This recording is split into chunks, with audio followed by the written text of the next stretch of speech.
Welcome to another episode of Crosstalk. My name is Kevin Tocci, and I will be your host for the next 30 minutes. Now, as you have come to expect from this particular program, we do our best to try to feature items from not only the two communities we serve, both Whitman and Hanson, but we might bring you some surprises from around the South Shore.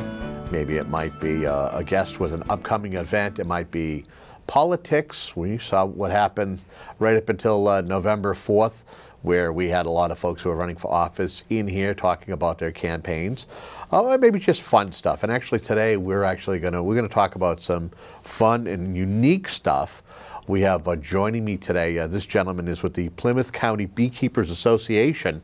He's none other than Glen Cornell, and he is a beekeeper. Welcome to Crosstalk. First and foremost, tell us a little bit about yourself. Okay, well, I got into beekeeping about 10 years ago.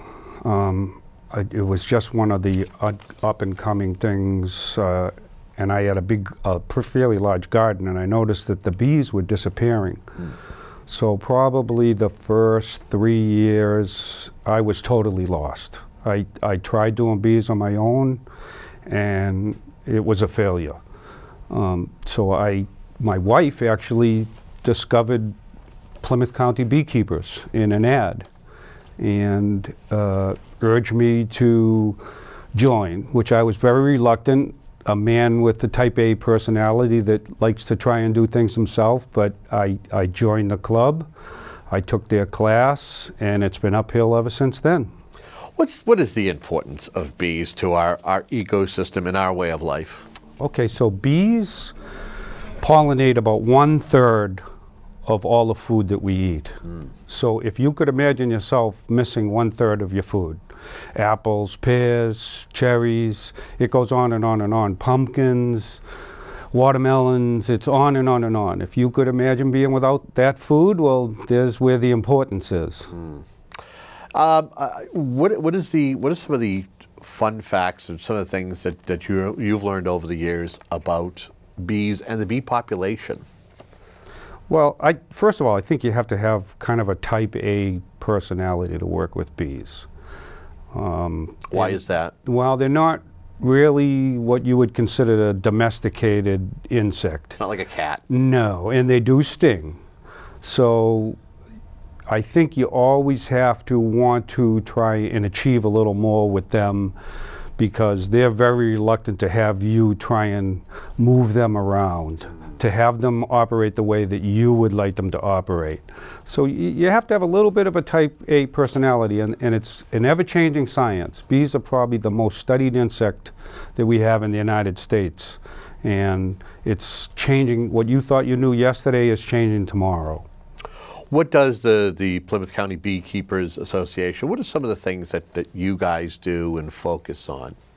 Okay, so our main goal is to educate people in beekeeping, and then once we get them established with beekeeping, if that's what they decide, a lot of people don't want to have bees, they just want to learn about bees. And we're very much into that, because if we can teach everybody what bees do, it's going to make them a little better towards bees. But the people that decide they really do want to do the bees, then we're there to help them after they get the bees and they get started. We have a mentoring program. We do a class that runs during the summertime to help them with their own hives. And we have some 350 members in our club that are willing to reach out to anybody that's having any kind of problem with the bees. What's some of the things that people get confused with bees? Because you can get confused, anything that is black and yellow, and go, oh, it's a bee. Not necessarily, correct? Correct, because usually bees are mistaken for yellow jackets. That's correct. The big bee that's around here, that's the pest that people get stung by, and unfortunately honeybees are kind of yellow and black too. But once you develop an eye for them, you have no problem distinguishing the two. Honeybees want nothing to do with humans. They're out there after sugar, and they want to turn it into honey for their survival and to help their population grow and grow, and in the process they pollinate all our crops. So we're trying to teach people that about the honeybee, that's what it does, and we are now in full mode now where we can't survive without honeybees. Right.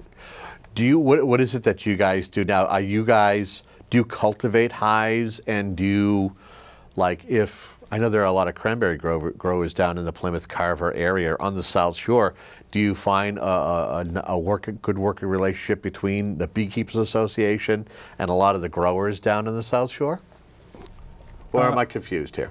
Well, most of the big pollinators go after people that are in it for a business. We're not into this for the business end of the honeybees. We're more for the backyard beekeeper, although we do support people that run a business and they do it for pollination. But a lot of the pollinators, they have a lot of bees, a lot of hives. They're organizations, corporations, and we don't get too involved in that.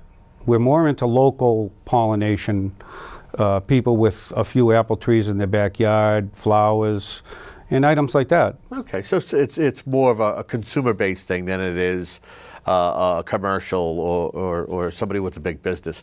I believe that you have an upcoming class in regards to beekeeping that if folks want to get involved with, that's going to be kicking off at the beginning of the year. That's correct. Our school starts in January, and it runs right through April. It runs every other Thursday night.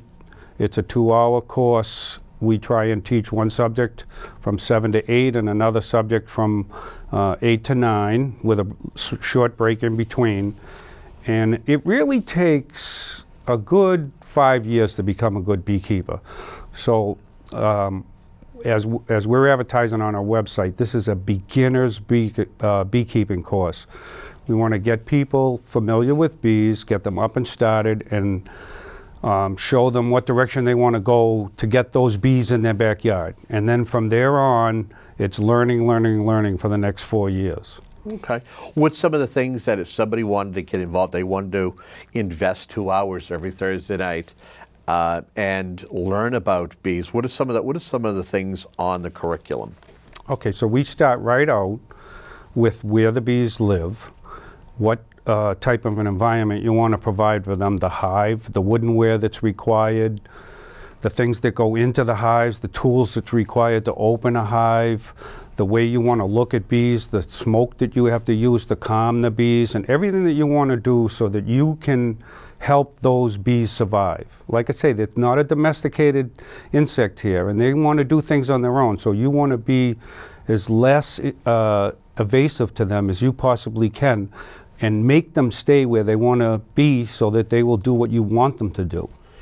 Now, is there any methods that you try to teach folks as far as feeding bees or helping bees, especially in slow pollination seasons? Yes, because around here in the Northeast, we have a very short season for bees, and the bees have to get up and running or else they're not going to survive the winter. So we teach all about how to get them in the hive, how to get them started with feeding so that they can get that hive up and running. And then at the end of the year, when the winter comes around, if they don't have enough to survive the winter, you're going to have to start feeding again. That's the unfortunate part of this.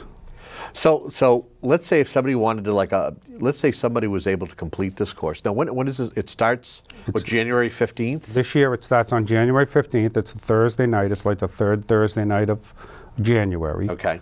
And like I said, it runs every other Thursday night. 2-hour course. It's very laid back. And naturally, we can't actually show you the bees, so a lot of the stuff is done through videos. Okay. And then a lot of the talks are by experienced beekeepers. So we bring in a lot of talkers. Nothing wrong with that. Nothing at all. And we try and have things where we show people local flowers, local trees that they may want to plant. So like I say, even if you, in the end, you're intimidated by the bees and you don't want to have the bees, we're going to tell you what flowers and trees to have and what you want to stay away from, what harms the bees. Right. There's a lot of things out there that people are doing today that are hurting the bees and they don't realize it. What is research telling us about what, because I've heard this for a number of years, that the bee population has been dwindling, and there's been a lot of blame laid at pesticides. I've heard things from different devices we use to. They have to worry about other bees like the African bee dominating their hives and cross-pollinating and taking over the hive. Give me some of the things that are relative facts compared to myths when it comes to that. Okay, so some of the facts that I try and teach at the school is that prior to 1945, the die rate on bees was around 17%. That was just a natural die-off where bees don't survive. After 1945, because of the industrial age, the actual incident of bee loss right now, I don't care, you're probably the best beekeeper out there, it's 37%. Ooh. So you can see that's doubled. Now the population's doubled, which means we need twice as much food, yet we're killing the bees twice as fast. So you see the problem here. We're not helping ourselves. Exactly. So all the entomologists that are out there, one of the bigger ones that I rely on is Marla Spivak. Dr. Marla Spivak out of the University of Minnesota has put together a video where she says it's a combination of 3 or 4 things. Pesticides probably being at the top of the chain. But the second one would be a monoculture, where we're creating these huge farms, and we put a bee in the middle of this farm, and all they have to do is eat oranges, orange nectar all day long, which is no good for them. It would be like you eating a candy bar all day. And then the third thing would be, which I see more in our area, is a lack of floral. There's nothing here. We're making parking lots, we're putting in buildings, and the bees have nothing to eat here, versus one of only one thing to eat. We have nothing here. There's less food here. And then the third thing is there's a mite that's killing the bees today too. Oh. It's like the deer tick, and it's getting on the mite. And we teach people how to take control of this mite to help the bees. That's one of the things. That's one of the big things here, is teaching people how to control these mites. First thing that popped into my head when you talked about the no floral, we're losing, you know, the floral. I thought of Joni Mitchell, paved paradise and put in a parking lot. There you go. We're slowly taking away nature and putting in all of this stuff and hurting nature itself, and it's not helping us, and it could go a long way to hurt us as well. Tell me some other, now we were talking about the class, it starts in January. How long does this go? Is this something that goes right until the spring? It goes, last class is April 23rd. Okay. Where around that date, you should be pretty well established if you're going to be a beekeeper, and you should have everything that you need to take care of your bees. You should have it ready and in your backyard, because right about then is when we have bee packages delivered. Mm. So bee packages are basically a starter colony. It's a small amount of bees with a queen, and they come up out of the south because we don't have the time to raise the bees here. They need a jump start. Who do you partner with? You partner with an apiary, don't you? Well, we buy most of our club, Plymouth County Beekeepers, gets their bees from Wilbanks out of Georgia. Okay. Okay, so we put in an order for how many he can ever provide, depending on the number that we need up here. And like I say, we have a 37% bee loss, so you can just imagine even our established beekeepers are buying packages year after year after year. Mm. And we're trying to stop this. We're trying to get it so that the bees survive. It's not that we don't want to buy the packages, but we want the bees to survive, which they used to do prior to 1945. How do they survive through the winter? What's some of the keys to a bee surviving the winter? Is that possible? Yes. Oh, yeah. What bees do here, up here, is they spend basically the whole summer trying to survive for the winter. They know it's coming. Yeah. And where a beekeeper comes in play here is that bees don't know when to stop. So they keep making honey and honey and honey and honey because they don't know how much they need. But an experienced beekeeper knows that. So an average bee colony needs around 60 pounds of honey to survive the winter. Anything after that is the beekeepers. So if you have the right amount of flowers and trees out there, hopefully the bees are going to give you 100 pounds of honey. If they need 60, the beekeeper gets 40. Oh. So there's something. So there's a residual. Absolutely. If the beekeeper tends to the hive properly, make sure that he has the right things on his property, then it's kind of a win-win. Mm-hmm. It's a win situation, because then you can at least recoup the cost of what it's costing you to maintain the bees in the selling of your honey, and there's many, many, many people out there that are after this local honey. What's been some of your fun experiences, not only maybe being someone who teaches others about beekeeping and about bees, but that your interactions with a particular hive? I'm sure you're somebody who has inner workings with hives all the time. One of the biggest things that I probably do is we have a part of our organization where the crown jewel of the hive is the queen. There's only one in every hive. And either she's going to produce properly or the hive is going to fail. And we try and provide a queen that is going to make her offspring adaptable to this area. So what we do is we raise our own queens in an apiary, and then our club funds the project, and then we sell the queens back to the club at a reduced price. So if I'm stating this right, what we're trying to do is get a localized queen that has survived the winter, right, and then her offspring next year are going to be that much better prepared knowing that the winter is coming, whereas if a queen that comes out of the south, it won't survive. They don't realize winter's even coming. Right, it's like, oh my God, no.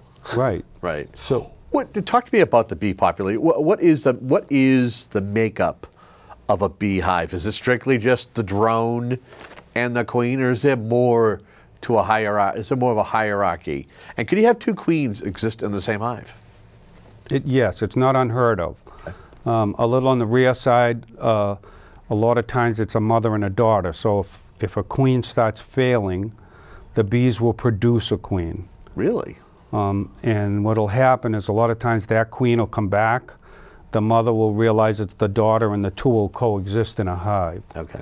Until the mother either perishes or she just dies on her own, or the bees get rid of her. So a typical hive that would be in your backyard has about 60,000 bees in it. That's about what it achieves sometime, hopefully at the peak of the nectar flow season. So that queen's got to lay a lot of eggs to get 60,000 bees in there, and now you can see why she's the most important part of that hive. But again, then what happens is the worker bees, which are all females, they're all women, and a lot of people get a big kick out of that. They're all the girls. True. They do all the work. And as much as everybody thinks the queen runs the hive, they really run the hive. Oh, no kidding. Yep, they're the ones that are establishing how much food's coming into the hive. If they don't give her enough food, she's not going to lay the eggs, so they give her all the protein that she needs. They take care of her. And then the third party that's involved is the men, the drones. The drones. And the drones are there for one reason, and that is in case we need another queen. Because the queen is born as a virgin, and then she has to go out and mate. So the drones go on a flight every day looking for a queen that may be out there looking for a mate. And if they don't find a mate, they come back. If they find a mate, they die. It's tough to be a male insect. I mean, you look at the praying mantis, you look at the black widow male spider. You know, you just don't have a chance. Once you mate, you're done. That's it. So and the bad part about this is these drones may go and never mate, and then during the winter, because there's not going to be any queens they can't go out and fly, the bees kick all the drones out of the hive and they perish out in the cold. So there's the male population. So next life when I come back, I do not want to be a male drone bee. That's the last thing I want to be. Keep that in mind. So what is the typical, let's say, what is the typical lifespan of a queen bee? What's the typical lifespan of a worker bee? And a typical lifespan of a drone bee? Okay, so let's start with the worker. Okay, so a worker, a typical lifespan during the summer for a worker would be about 40 days. And the reason for that is because they work so hard that they burn their wings off. And once they can't fly anymore, they're useless to the hive. And they get rid of them. So about 40 days for them. But during the winter, they don't fly. So they have what they call a fat bee. They develop fat cells, and they're able to store food better to generate heat, to keep heat in that hive. It's actually about 95 degrees in a hive during the winter. Goodness. So they'll live the whole winter. And then when spring comes around, they'll die off. The queen starts laying the new workers again, and they start all over. A drone, I don't know if there's actually a lifespan on a drone because, like I say, once they mate, they die, and then when winter comes, they kick them all out anyhow. So I'm not exactly sure about the lifespan of a drone. But now a queen, typical lifespan of a queen is anywhere from 3 to 5 years. Oh, goodness. The problem is that once a queen gets much over 3 years old, then her egg production goes down. And if her egg production goes down, down goes the worker production, and the hive suffers. Right, and the hive starts suffering.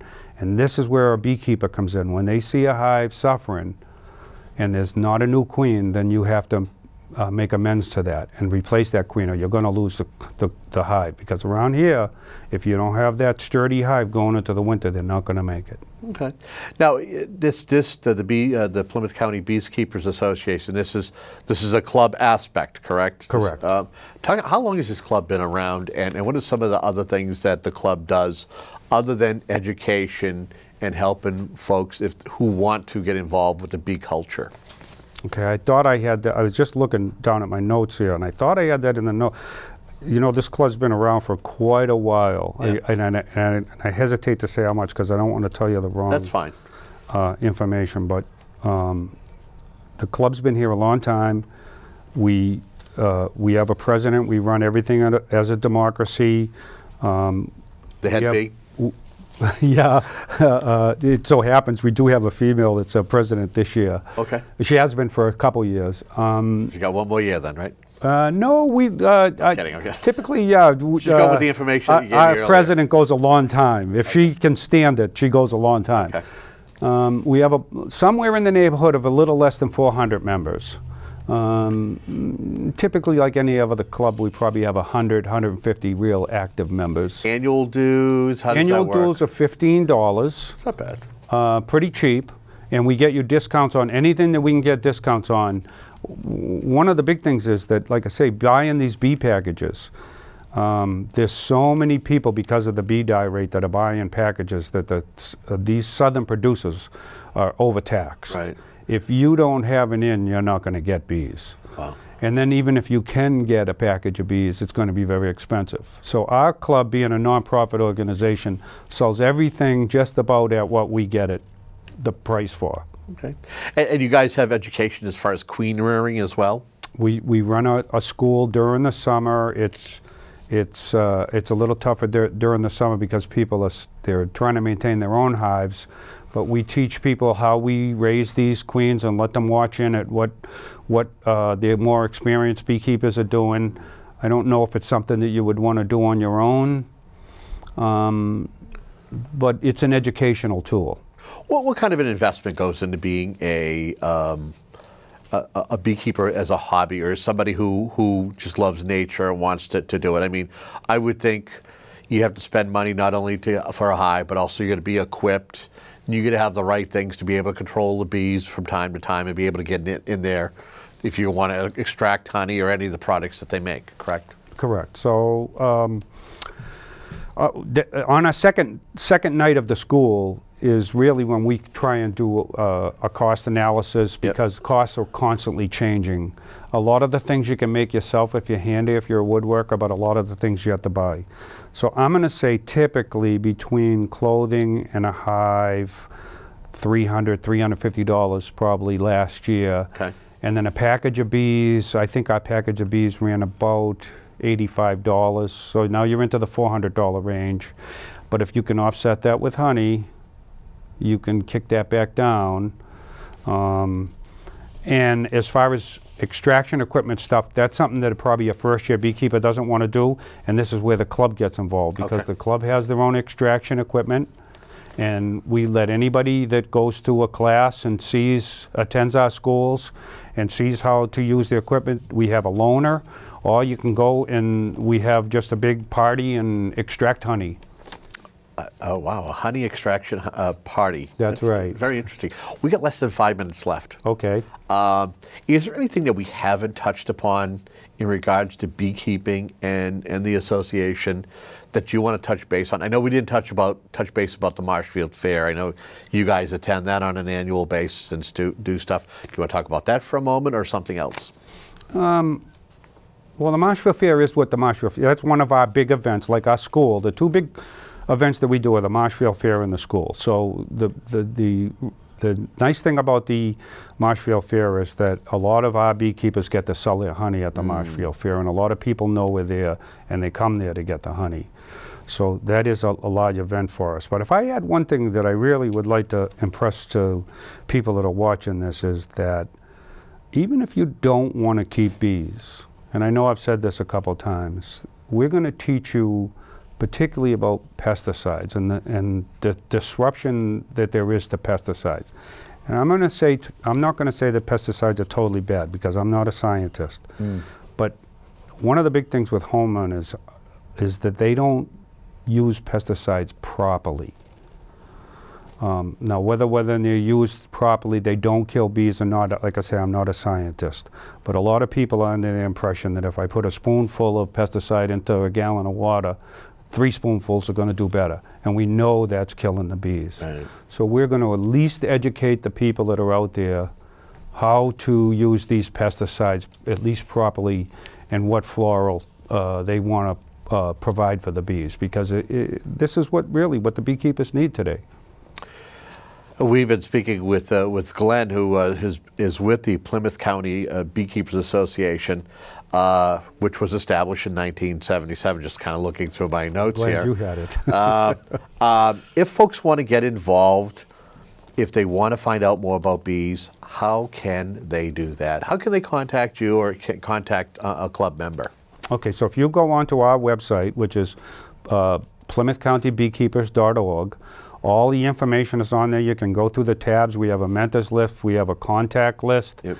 There's sign up. We have ways that you can go through, and you can use PayPal, I believe, on the website. We make it very easy for anybody to get into this.